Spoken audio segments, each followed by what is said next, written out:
how long here, how long did it move, and what you get there is you can visualize your bottlenecks. So we've got a manufacturer, and it's all the way through manufacturing. You can tell where these things are. You say, hey, what's the problem here? Orders aren't releasing.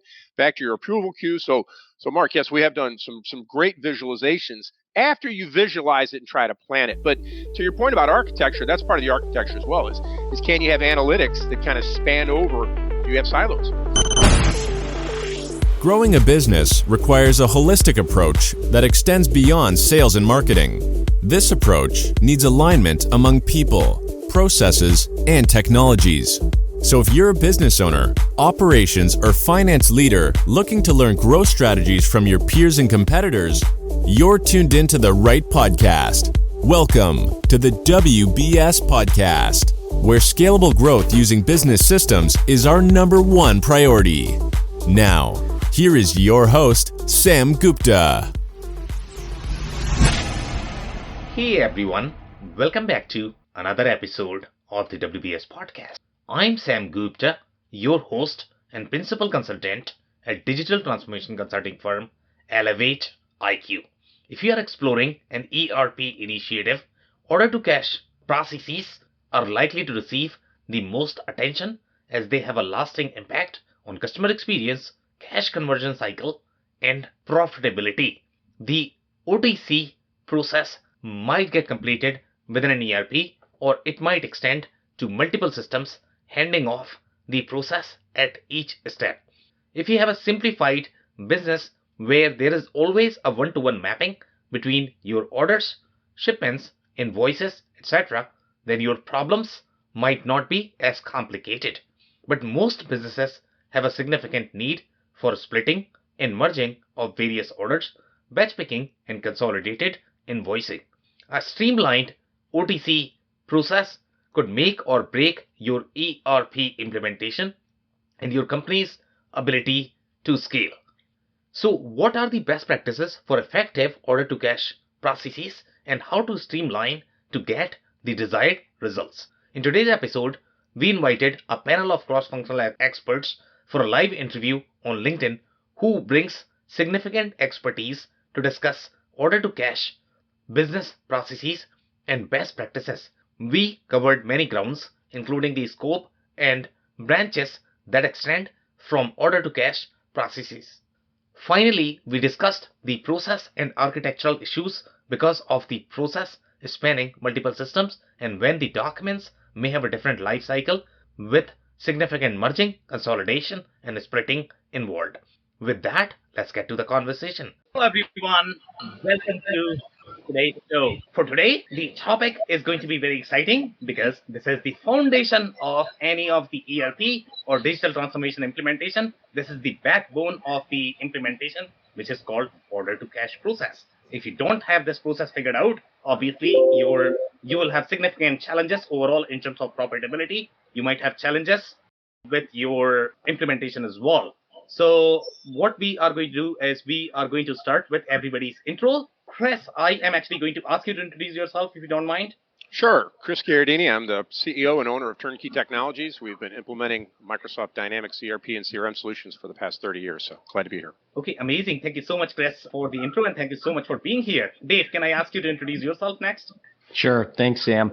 Hey, everybody. My name's Dave Chrysler, and I own an operations consulting company working with owners and leaders in manufacturing to help them create systems that reclaim their life and grow their business. So thanks for having me, Sam. Okay, amazing. Thank you so much for being here, Dave. Tom, can I ask you to introduce yourself next? Yes. Hi, Sam, and hi, everyone. My name's Tom Rotten, ERP consultant. Just recently wrapped up 4 years as CIO at Varian Medical Systems, a longtime healthcare industry executive, and really happy to be here and talk about best practices in order to cash. Okay, amazing. Thank you so much for being here, Tom. Michael, can I ask you to introduce yourself next? Hi, I'm Michael. I spent most of my career building different e-commerce system, which now is big part of getting cash and creating orders and then getting paid for it. I'm happy to be here. Now I am doing consulting as part of my company, Commerce is Digital. And you are going to bring very different perspective to the panel, so I'm super excited to have you. Thank you so much for being here, Michael. Thank you for inviting. Mark, can I ask you to introduce yourself next? Yes, of course. Thanks for having me, Sam. My name is Mark Lilly. I'm president and CEO of LilyWorks.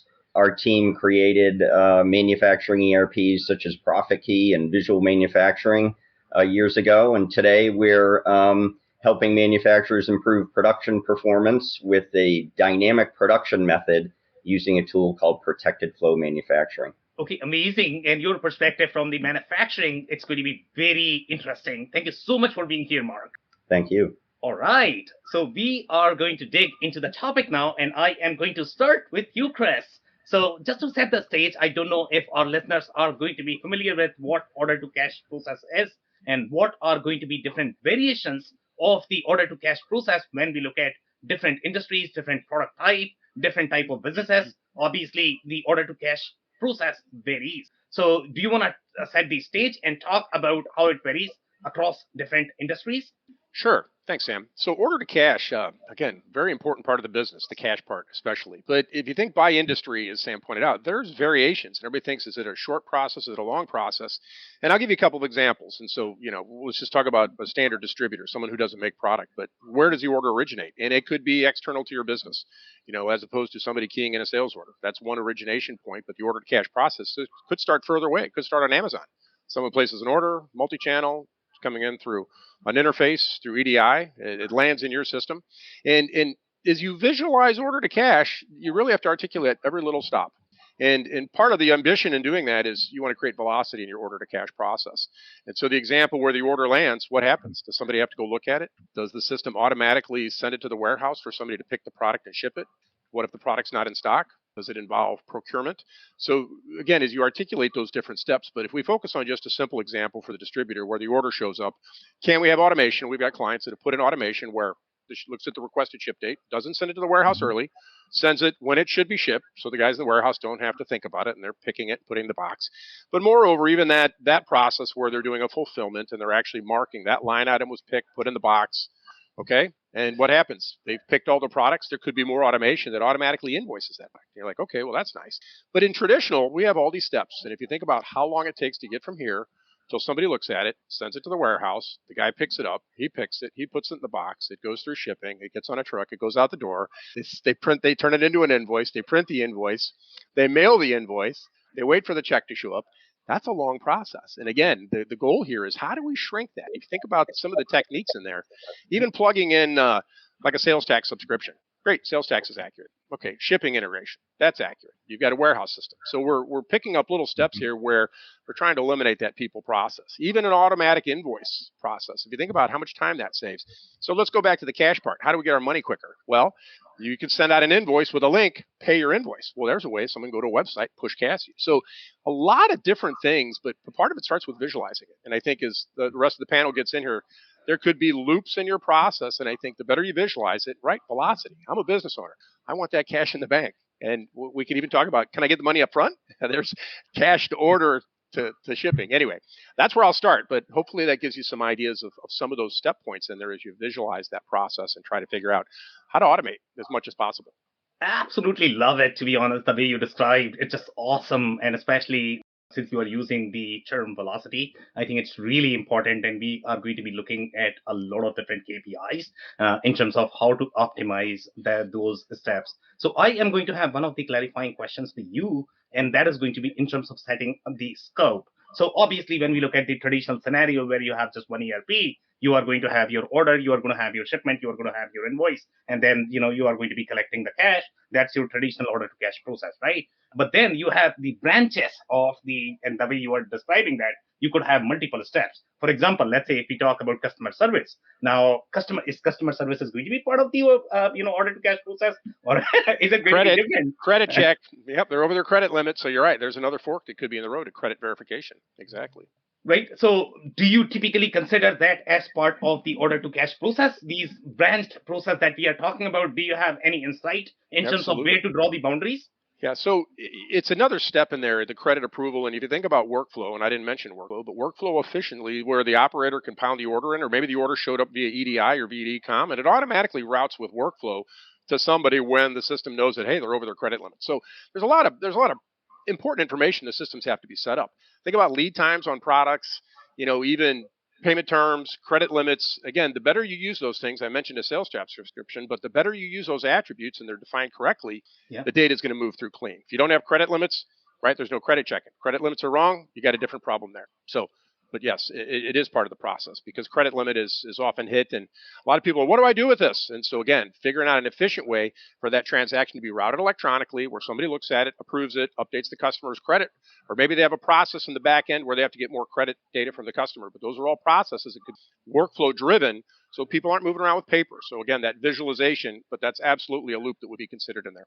Okay, amazing. Thank you so much, Chris. So Dave, I am actually going to come to you next. And my question to you is going to be similar to what I had asked Chris. You can agree, disagree. If you have any points that you want to emphasize, what Chris has already mentioned, you can do that. But what I am really looking from you is going to be the difference in the order to cash process that you have seen across the industries. And if there are any sort of the scope boundaries in the order to cash, what is going to be part of the order to cash process and what is not going to be part of order to cash process from your experience?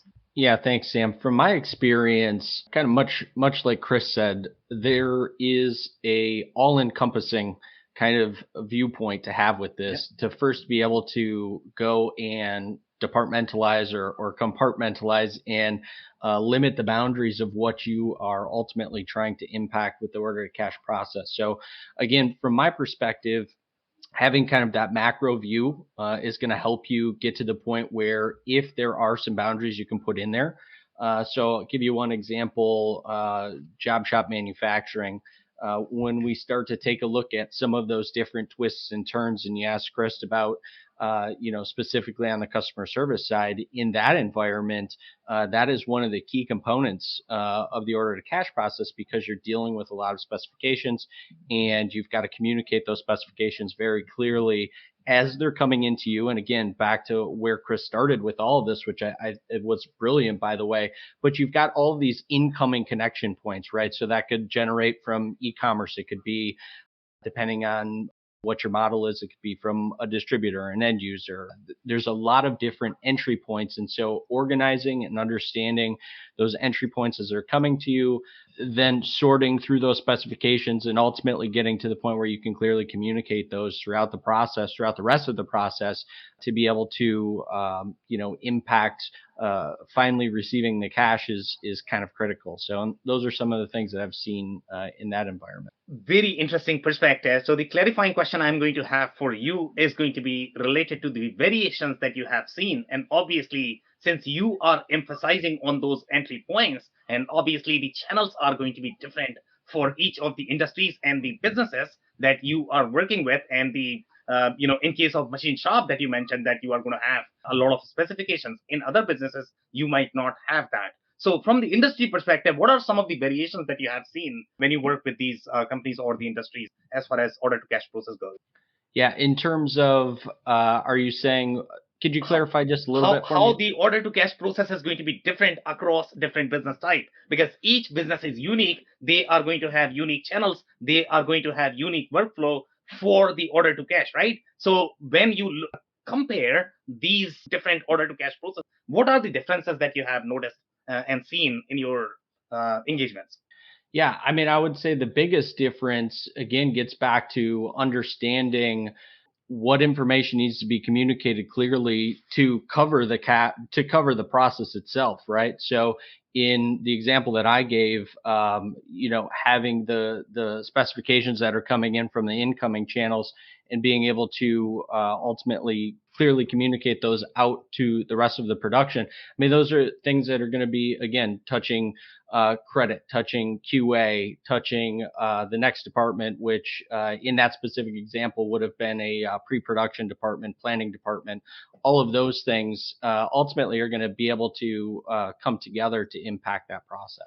Okay, amazing. Thank you so much, Dave, for that. So Tom, I'm actually going to come to you. And since you have been very involved with some of the large implementations, and typically when you look at, larger ecosystems such as SAP, you are going to have designated folks that are going to be specializing either in order to cash process or P2P process. So you really need to have that scope. if a specific process is not going to be part of OTC, obviously the guy you are working with, they will not have any answers for that. You need to go to somebody else. So when it comes to the defining the scope, and Chris mentioned a little bit that you need to fork it out, you need to find the scope. So in terms of the scope, what have you seen where you have drawn the boundaries for the order to cash process, and if you have seen any variations across the industries for the order to cash process? Well, certainly there are many variations, and I think the team here today has spoken to a couple of them, and I could add a few more. But I think to your first question, the definition of scope for order to cash, in my mind, is really about the continuous flow that is required in order to deliver to the customer. So, for example, if someone places an order and that is a make to stock item, in my eyes, there's no need to involve manufacturing directly in that continuous flow in order to serve the customer. The order to cash process assumes stock is an inventory. So there will be an order, there will be a delivery preparation, there will be warehousing operations, there will be shipping, there will be collections, invoicing. There is a continuous flow. But if that business is much more of a make to order, for example, where I worked at Varian, we built large scale capital equipment items, radiation therapy machines. These were make to order. These were configurable. Every one that was shipped to every hospital could be different. And so the process of triggering manufacturing to get involved was based on the order. So manufacturing in a make to order flow is an integral part of the order to cash flow in my mind. Yep. And again, I think you can debate these things. Maybe it's a religious argument. It's in some ways with some people, but I'd like to simplify it in that way and just say, if it's part of the flow to enable delivery to the customer in a continuous manner, then it is part of the order to cash process. So procurement typically would not be part of that order to cash process. Human resources wouldn't typically be part of that order to cash process. But there could be scenarios where we don't serve the customer until we get the order. We don't procure, and we're a distributor, and we don't carry that inventory. So that item is going to require procurement in the flow to meet the customer requirement. Similarly, if I have a service business and I hire based on the contracts that I make with customers, I don't have a large staff of service engineers or service providers at my beck and call. So I have a pool that I draw upon of free agents, contractors, and I bring them in. To me, then, that becomes part of the order to cash process. I get this service contract, and now I need to go get the resources in order to deliver the services. And so there's a flow, and it gets into some of the things Chris was talking about when you're really doing it well, whatever your order to cash process is, you've got a handle on the cycle times, you've minimized delays in the process, and it's a very efficient, streamlined flow. So that's how I tend to look at it. Okay, amazing. I love the distinction, the way you are describing the make to stock and make to order process. Obviously, there are going to be significant differences there. That is obviously number one. The second thing that you mentioned about involvement of procurement, at times, you are absolutely right. In fact, when you have scenarios such as drop shipping, it's going to be a different ballgame. It's going to be a very, very, very different order to cash process. The service industries that you have mentioned, and I love the way you are thinking about the continuous flow. But in your experience, the clarifying question that I'm going to have for you, Tom, is going to be, let's say if you have just one system, obviously the process is going to be slightly easier. But once you have multiple systems, the process is going to be trickier because the multiple systems need to talk to each other and pretend that it's a one system, because you are really trying to replicate that continuous flow, the term that you are trying to use. But it is not going to be as continuous because you have multiple systems involved. They have their own ways of the way they behave. So in case of multiple systems, have you seen any challenges in the order to cash process? Oh, yes, many. Okay, so tell me. Just at the very start, we at Varian, as an example, again, I'll use that configurable order where it's pretty much a make to order scenario. We were using one application to issue a quote to a customer. Then there was a second application that turned that quote into a pre-order. Then that handed off to another application, SAP on the back end, where it finally became a full-fledged shippable order, which then triggered MRP and manufacturing and so on, and invoicing eventually. So, there were at least those three systems and a few other peripheral systems. And that led to many challenges, just mapping data between the systems so that the interfaces would function properly. And data structures being different in different systems always becomes an issue. The definition of some certain data elements, dates was always a big one. What does a date mean in this system, and how is it used, and what does it mean in this system? And if you don't map those things very, very well, you will have confusion and delays. And that's not even when an interface fails for some reason. That's just the data isn't cleanly mapped. And we had issues where, there were a dozen different types of customers or a dozen different types of date fields in SAP. And some of the other systems weren't as complex or as rich or as complicated. And they didn't have as many fields even to map to the back end. And so it became a real challenge. So yeah, there are lots of issues that I have lived through. All right, amazing. Thank you so much, Tom, for that. So, Michael, I'm actually going to come to you. And the reason why I had asked the multiple system scenario, because that's where you live in. In your case, it's really going to be, and when Dave spoke about different entry points, in your case, the entry points are going to be far more complex. The order consolidation workflow is going to be far more complex. So when you look at the order to cash process, the scope of the order to cash process, as well as the variations across the industries that you have seen, what has been your experience, Michael? I think it's definitely adding additional type of actors who can add orders, which in this case maybe consumers or businesses on through the website or through any other digital channel, adds complexity to it. Yeah. So as Tom just mentioned, all this mapping of what quote means and what is order, or what is shopping cart versus order or versus quote, that obviously basically you're adding just one more system to discard to this mix. Yeah. But the main kind of challenge I see when adding e-commerce into that environment, especially for complex businesses like Tom described, or kind of B2B businesses and selling complex stuff, or distributors, is that there's a lot of work, as you mentioned, put into optimizing these processes. But this optimization is done from internal view perspective. Business optimized how it's going to work. And the first thing that companies are doing, who basically just going online and starting offering their products online, they try to take the existing processes they are comfortable with and putting them online. But terminologies that you use, steps that you use, they make sense for employees, but not from consumer. And this is really what I'm saying, is really need to change your view on the system, the way you consider it, and look how your order to cash, or at least order part, looks from customer perspective. What is their journey? Are they comfortable? Do they want to follow that what you are actually using internally? Is the request for quote should be the same when you're asking, creating quote online, versus when somebody call you, an employer types this stuff in ERP or SAP or whatever system you're using. Yeah.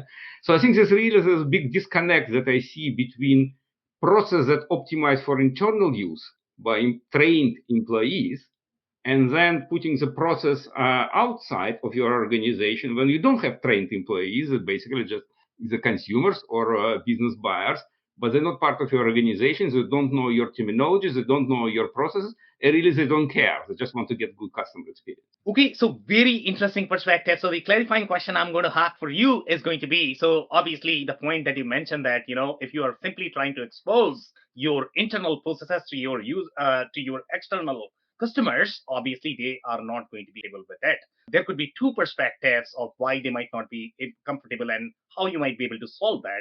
One could be simply changing the terminology, which is sort of the marketing side of the problem, where you are simply rebranding, however you are positioning inside your organization versus how you are positioning externally versus you are actually making the process changes. So have you seen any sort of process changes in case of e-commerce that needs to be reflected in your e-commerce process? Otherwise, that is going to impact your order to cash cycle from your experience. I think there's many one, and I really like what Chris mentioned, that creating visual map of this journey. Yeah. So I think the first thing you do when you're really opening your taking orders outside of organization, yeah, online or by other means, then you need to take your map and try to work with from customer point of view, and try to simplify it and maybe do different steps. I give you an extreme example. When I was working for SAP Hybris, we were doing e-commerce system for insurance company. Again, this is an extreme complex, very complex industry. And how insurance company works? Usually, an agent comes to your home, yeah, and opens huge forms, and you start putting all your history, financial history, or whatever insurance you're buying, or your health history, and all of that.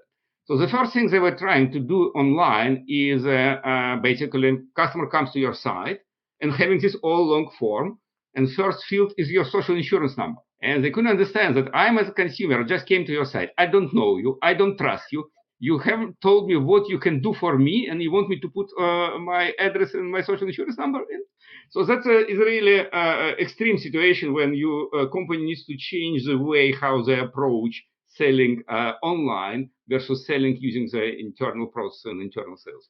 Okay, amazing. Could not agree more. Thank you so much, Michael, for that. Chris, did you have a comment? Yeah, it just sitting thinking about other complicated order to cash processes. I kept thinking about professional services and even WIP review. I've got a guy right now that's got 180 employees, and they're all doing timesheets, and it's a nightmare for them to get invoicing done because they've got thousands and thousands of line items, and you think about the complexities in that. And I think the other one that came to mind as I was listening is outsourced manufacturing. Yep. Well, that adds another. But interesting is and Tom stirred me, so that was all I wanted to comment. Is there's so much more complex quote to cash process out there that still haven't figured out how to make that WIP review perfect. If you think about markup and collecting comments and updates and edits, it's just pick, pack, and ship seems so easy compared to that. Okay, amazing. Thank you so much, Chris, for that. So, Mark, I'm actually going to come to you. In terms of, there are two perspectives. Number one is scope. Number two, if you have seen any variations across the industries. And since Chris mentioned about the contract manufacturing, so you are probably going to have a little bit of perspective because you bring a very manufacturing-centric view, right? So in case of contract manufacturing, obviously the order-to-cash process is going to be very different. And now, if you have your international supply chain, where contract manufacturing is overseas, now your payment processes are going to be very different. Sometimes the delay could be up to 6 months, where you might be sending the pro forma invoice, and then you might be getting goods after 6 months. That could actually jeopardize the way you actually close your business, and sometimes you need to go back and reopen your period. I don't know what you have seen, so I am looking for some of the differences in the order to cash cycle that you have seen across the sub-industries, as well as the scope of order to cash process. Sure. Well, yeah. As I mentioned, most of our, in my experience, is really in manufacturing. So sub-industries within manufacturing varies greatly too, as has been mentioned. Make to stock manufacturers clearly versus make to order, even engineer to order, right? And then hybrids as well. If you're doing both, that has all sorts of other processes that go along with it. As folks probably may remember, if you've been around as long as I have, in 1975, George Plossel came up with his first law of manufacturing, which simply states, and this goes to Tom's point, what Chris was saying earlier, Dave, and that is all benefits in a company are directly related to the speed of flow of materials and information, right? And that's really true. So being able to look at it and visualize it, as Chris is pointing out, and then go deep into it to see how can we simplify it, how can we make it more customer friendly, is going to speed those processes and have all sorts of improvements for the company. We see a couple things in particular, and maybe not so much with contract manufacturing, although there may be a part there, but where there's an engineering group inside and where engineering has to do work prior to getting customer approval before it goes to production. this is a critical part of order to cash, and it gets down to the overall lead time of that transaction, right? Because the longer engineering is going to take to do something, the shorter period of time of the allocated lead time that sales came in with, right? And we often see where things aren't clear for engineering, right? If they don't have their priorities clear, for example, they may decide what they want to work on, type of thing. So once it gets out of engineering, gets approved, then production has a very, very, very short time frame to do it, and that can put a lot of stress on them. So that's just one example. When I think order to cash, I always think kind of like Michael. E-commerce certainly part of it, but certainly configurator, or what they now call CPQ, right? Configure, price, quote type of tools. And these are tremendous tools. Sometimes you'll find them baked into an ERP. Sometimes they'll be a separate application. We had a recent client just last year that they actually just purchased in December, but it was a long sales cycle because they had developed this unbelievable spreadsheet that basically did pricing, configuring, everything. I mean, it configured exactly the end product they want, and then they took that and they exported it off to their ERP, right? So they took a lot of time looking at different CPQ tools, configurators, and whatnot. And there were some really nice tools, and frankly, it was more of a price issue for them. It's for smaller companies, it's not inexpensive to get into some of these tools because they're worth it. But these folks were small and price sensitive, so they actually stayed with their spreadsheet. But what they're going to do is use an integration approach. So sort of there are point-to-point integrations. And then there are integration platforms that can be configured to tie in to these different things. And I think there's been a lot of advancement there. We talk about interfacing, and clearly, if you're one company and you're tying in one piece of software, you're going to create a point-to-point solution that makes sense. But if you're tying the same type of tool into multiple systems across different customers, the APIs out there are fantastic, and you don't even have to worry too much about mapping because the API takes care of it. As long as there are APIs on both sides, then you can write an intermediary program that simply makes the associated API calls and does the translation, even transformation, and the mapping in that program. So I think it's come a long way since when we started out with those ERPs I mentioned, in terms of being able to develop integrations and smoothing out that whole order to cash process for folks. Okay, so very interesting, points there. I especially enjoyed the point about the customer approval and its implications on the downstream processes. And you mentioned that, if you are going to take long time during customer approval, then you are going to have short lead time during your production. I don't know if you have seen this happening in a lot of different industries. I don't know if those KPIs are going to be part of that. If customers are actually not committed to the order just yet, then your lead times are probably going to start once they finish the order, not really during the approval phase, right? Or is that going to be part? So what you're talking about customers now, Sam. Yeah. So they say, hey, you told me you'd get this to me in 12 weeks, right? The fact that I took 3 weeks to get back to you to approve it, sorry that they're not gonna, even though I said originally I'd get back to you in 5 days, right? So we hear that oftentimes as well. The customer's always right type of thing, so they pass along. But seriously, that is a serious point. But what we often hear is just simply it's hard to have the visibility as to what's out there waiting for approval, right? How long it's been out, really which one should I be paying attention to ping and say, hey, are we ready on this, right? So I think that's the struggle we see with a lot of folks, is that visibility of what's going on. Okay, fair point. Thank you so much, Mark, for that. So the next segment that I am actually going to open up is going to be related to the architecture, Chris, which is the favorite topic that we have.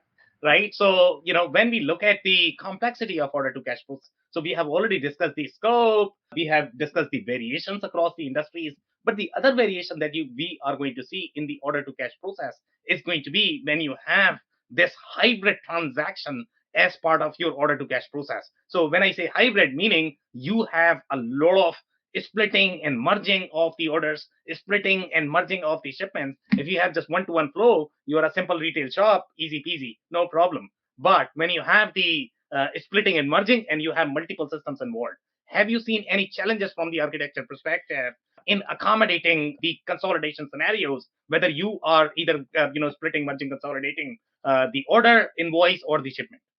So, I'm spoiled. We have the end-to-end integrated, but I think you're right. Is when there's not a good integration point, it's a gap. And if you're carrying the transaction from point A to point B manually, or it's a manual process to run a step, I mean that's where the architecture can compromise velocity. And I think we've talked about integrations, we talked about APIs, and I think I want to clarify my comment about visualizing order to cash initially is just to draw it. But the other comment and real story is we created Power BI visibility visualization of order to cash, meaning columns, it's queues. It's like how long here, how long did it move, and what you get there is you can visualize your bottlenecks. So we've got a manufacturer, and it's all the way through manufacturing. You can tell where these things are. You say, hey, what's the problem here? Orders aren't releasing.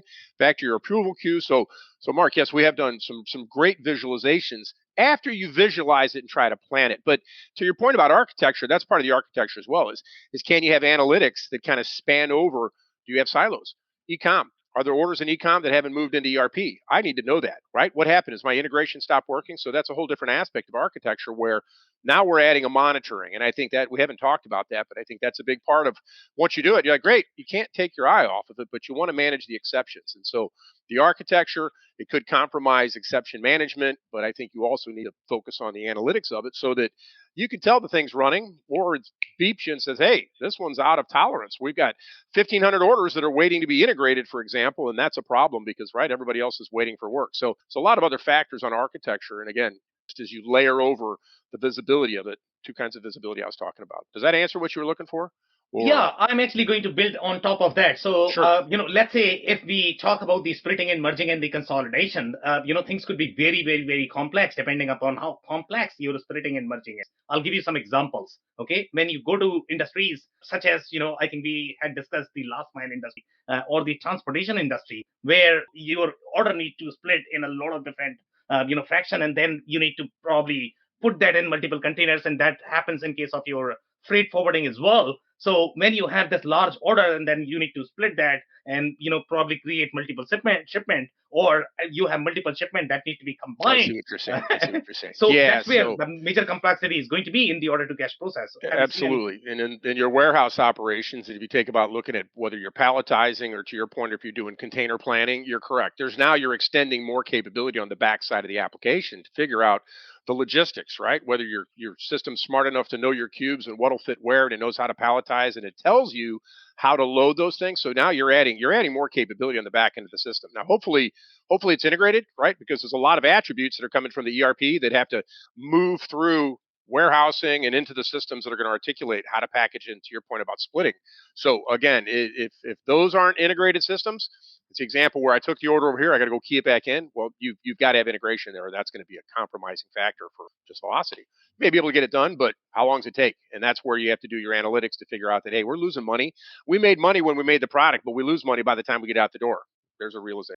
Okay, amazing. Thank you so much for that, Chris. So, Dave, I'm actually going to come to you now. So, when we look at this whole idea of merging and consolidation and managing the entire order to cash process, sometimes when businesses look at the order to cash process or the ERP implementation, for them, they are thinking, you know what, this is going to be my plain order to cash process, whether I'm service business, make to stock, make to order, logistics, everybody is doing sort of order to cash. But the real complexity is going to be in that aspect of the problem, which is going to be merging versus consolidation, right? And sometimes the systems are really going to be inefficient in handling that. You might be buying a system that may be designed for, let's say, very retail business where you don't have as much complex orders, and you don't really have that complexity going on, and you are going to use that, and obviously it's not going to work for you because your business and transactions are far more complex. So in your experience, Have you seen any sort of architectural complexity and made architectural decisions where this was a factor?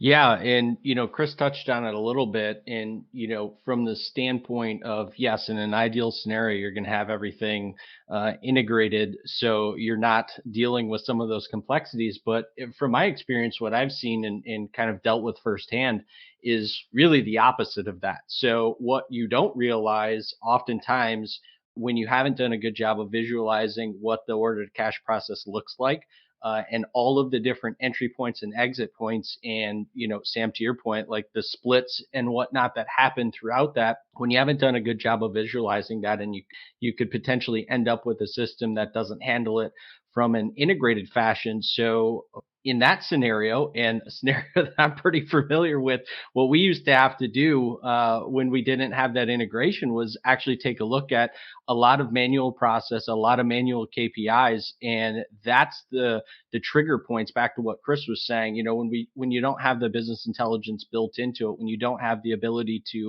pull the data and visualize those bottlenecks, you're doing it manually through KPIs. And it can be a real challenge to not only identify where those bottlenecks are, but then start to chip away through process improvement, through potentially bolt-ons or what have you, potentially a new system integration to be able to address and ultimately resolve those issues, so that you are moving towards a more streamlined order to cash process for each one of, again, those entry points and exit points and twists and turns and things that happen in throughout different types of manufacturing. Okay, amazing points there. So, Tom, I'm actually going to come to you now, really with respect to the architectural complexity that you may have seen because of the different order types that required, different merging, splitting, and consolidation. Well, yeah, I was thinking about this, Sam, when you started the second phase of our conversation. And there were actually three things that came to mind to me, three examples, if I can go through those quickly. One is on the order side, where I mentioned earlier we had a system where the quote, a CPQ system, to Mark's point, very, very useful system for highly configurable products. So we had a quote in a CPQ system, and that fed then into our SAP ERP system for the order ultimately. And there was actually a system in between the two, in fact. But that is something architecturally that we initially said we have to live with. We couldn't find an ERP package or even a CRM package that had the CPQ capabilities we needed. So we had to get yet another package. In addition to ERP, in addition to CRM, we had to have a CPQ package that could handle the truly complex configurable materials that our company was selling. And for years, literally years, we have been going to, in this case, Salesforce and saying, can you do it? Can you do it? We are desperate to simplify our landscape, consolidate this complexity into one application, or maybe just two instead of three. And we're in the process of doing that at Varian right now. That is the big program underway right now, which is in part replace the old CPQ system, consolidate it into sales. And we believe that's going to streamline things. Just as an example, new product introduction, which is a little different than quote to cash, but it's in some cases very closely related to quote to cash. You can't sell a product to a customer unless you've got the product in the system. And the complexity of doing the updates into two systems, the CPQ system, actually three, the CRM system and the SAP system, our ERP, that was a nightmare. It would take months for us to do the updates for the new products or the new features and then test them and then make them available. It was something that we said we have to resolve and get this down to weeks, if not days, for the introduction of a new product. I'm talking about when it's fully engineered, right? It's not the engineering process that's taken us this long. It's just getting the data into the system, testing it across three different platforms, just ridiculous. So that's one example. Second example is, and again, it's arguably order to cash, which is on the service side. In many cases, at Varian, like in other companies, service is a paid service. So customers may be under contract, they may not be under contract. Yep. If they're not under contract, then it's an order. They're placing an order to get some service, and they're going to pay for it. And we found that, again, due to some of the complexity of our products, on the back end service delivery, we couldn't create a work order in Salesforce that could handle the complexity, just like the original order was too complex to handle with the basics of Salesforce.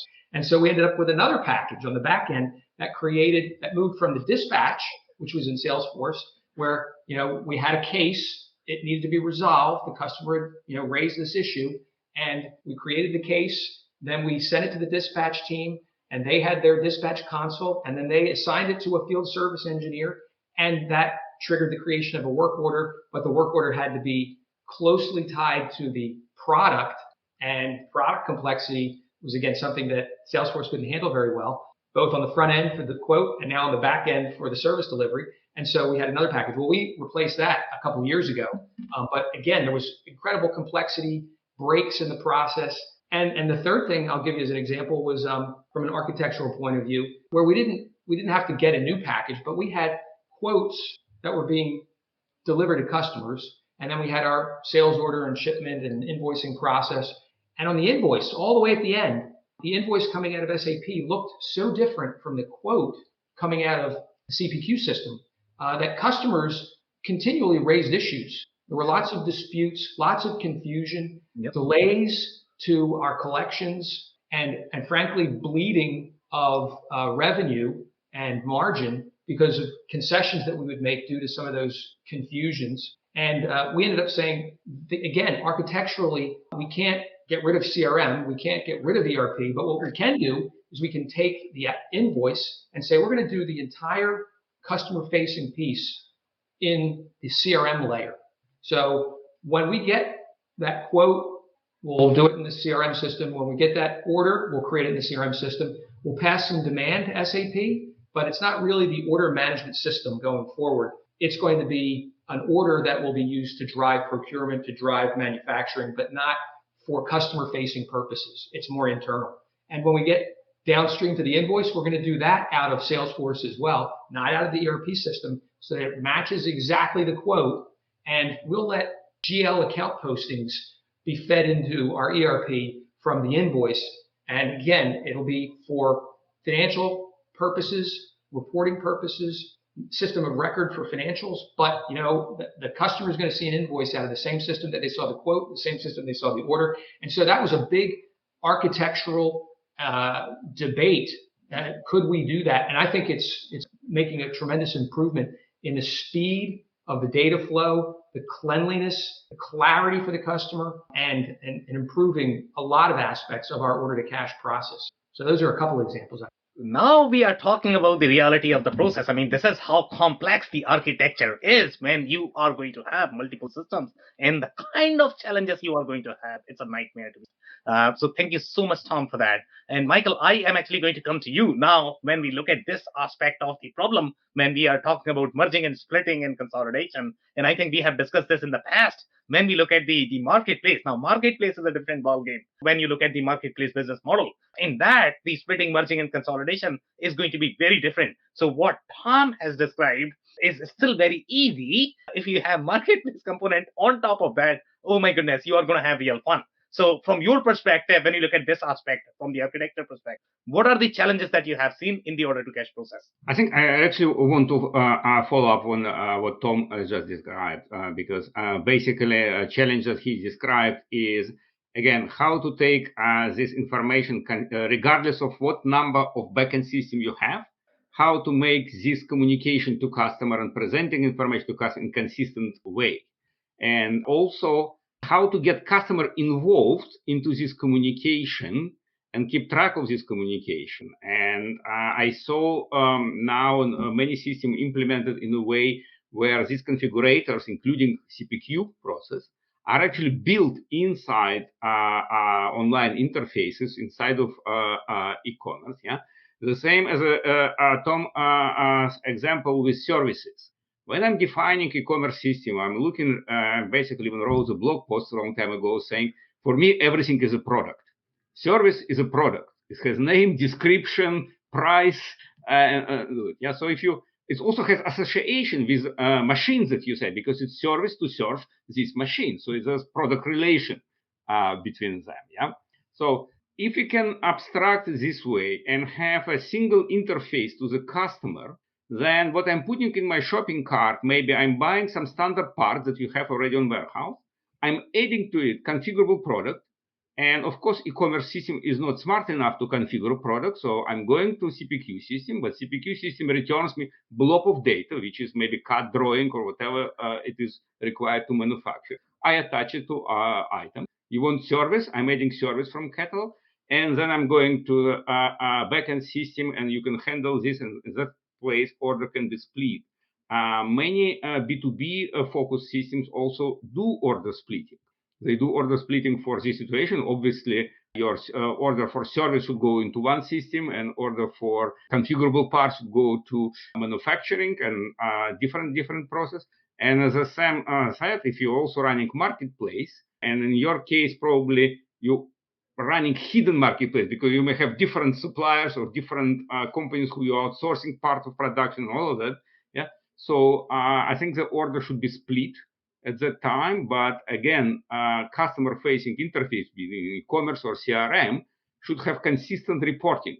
So if my item is in production, my item is ready to be shipping, it should be done in the same terms. In the same way, invoice should really, if you go to my order history and I see my order history, and when invoice is generated, they should be consistent. Yeah?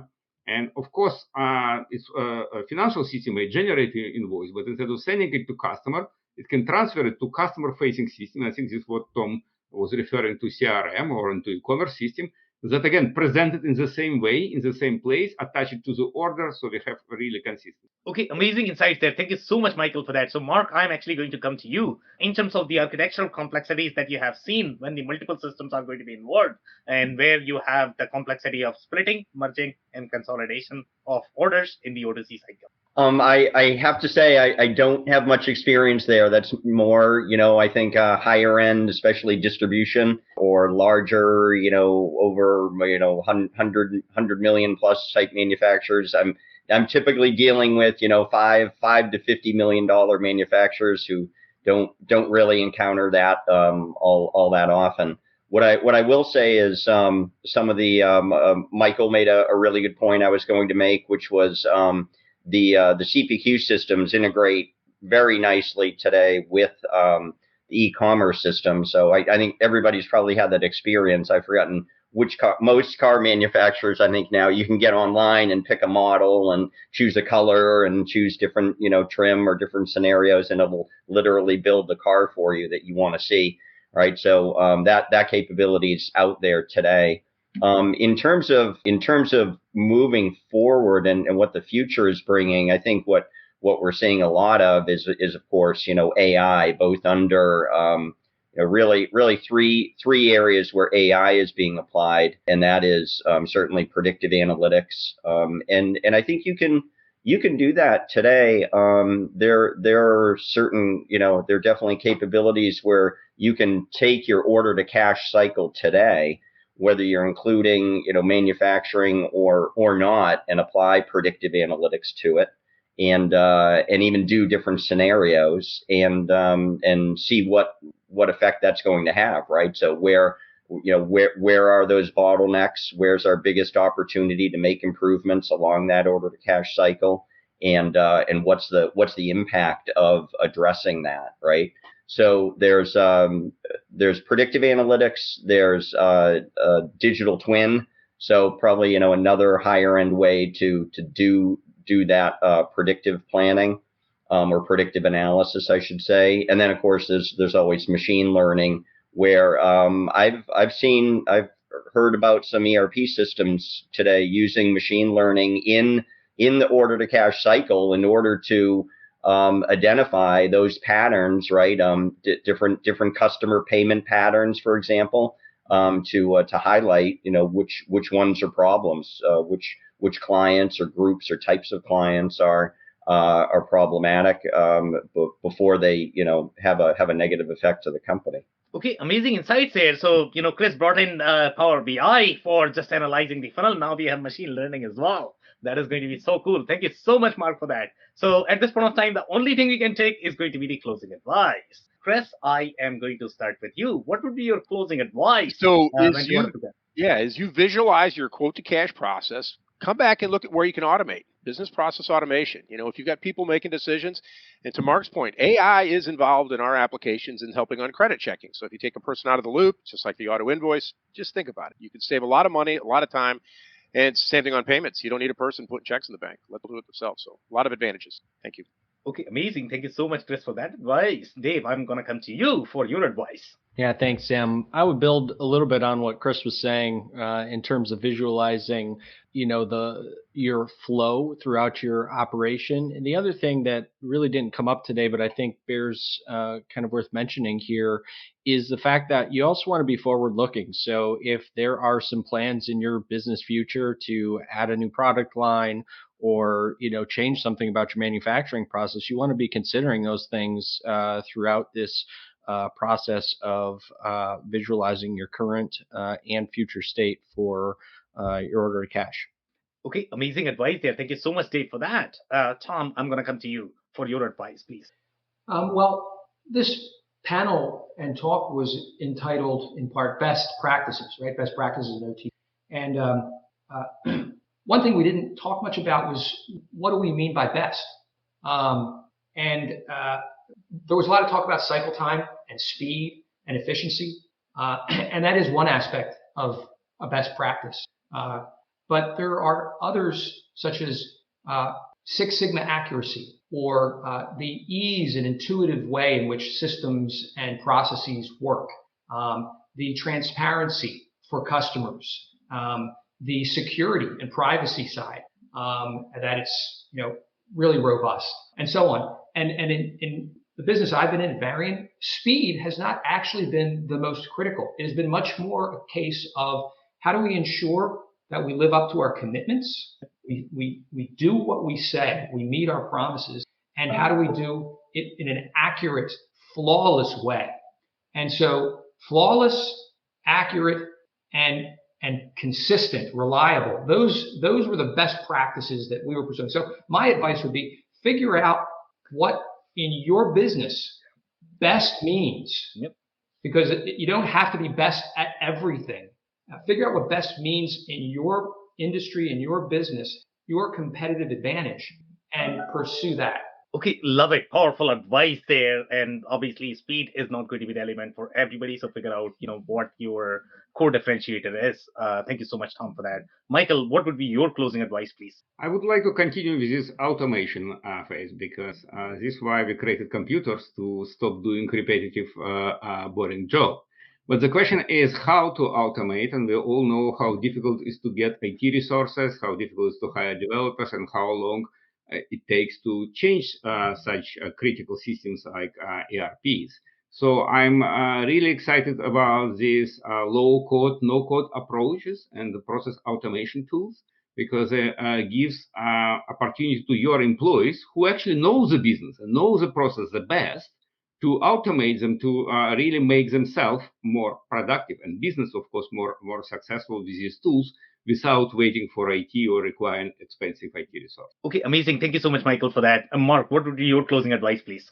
It's really focus on flow, right? So whatever, wherever in your process you think you can make the most improvement or has the most opportunity for improvement, take a look at that and focus on the flow. But be cognizant of the fact that flow also means and can mean being careful, how much is happening in a given time period, right? So Chris mentioned earlier, like you wouldn't want to ship material to the warehouse if it wasn't ready to be processed, right? So that's a big part of it. Is looking at flow doesn't necessarily mean doing things as quickly as possible. It means doing things at the right time as well. Okay, amazing. Thank you so much, Mark, for that. So that's it for today. On that note, I want to thank everybody for their time and insights. Thanks, everybody. Good seeing you guys. Sam. Bye. Sam. Bye-bye. I cannot thank our guests enough for coming on the show, for sharing their knowledge and journey. I always pick up learnings from our guests, and hopefully you learned something new today. If you want to learn more about Chris Garadini, head over to turnkeytech.com. It's turnkeytec.com. If you want to learn more about Dave Chrysler, head over to thechrysler.club. It's THECRYSLER.CLUB. If you want to learn more about Tom Rodden, follow him on LinkedIn. If you want to learn more about Mark Lilly, head over to lillyworks.com. It's LILLYWORKS.com. If you want to learn more about Michael Vox, head over to commerceisdigital.com. It's commerceisdigital.com. Links and more information will also be available in the show notes. If anything in this podcast resonated with you and your business, you might want to check other related episodes, including the interview with Michael Vox, who shares his insights on the marketplace business model and the challenges associated with launching it. Also, the interview with Rich Said, who describes his journey and the pitfalls of implementing 6 ERP projects throughout his career. Also, don't forget to subscribe and spread the word among folks with similar backgrounds. If you have any questions or comments about the show, please review and rate us on your favorite podcasting platform or DM me on any social channels. I'll try my best to respond personally and make sure you get help. Thank you, and I hope to get you on the next episode of the WBS Podcast. Thank you for listening to another episode of the WBS Podcast. Be sure to subscribe on your favorite podcasting platform so you never miss an episode. For more information on growth strategies for SMBs using ERP and digital transformation, check out our community at WBS.rocks. We'll see you next time.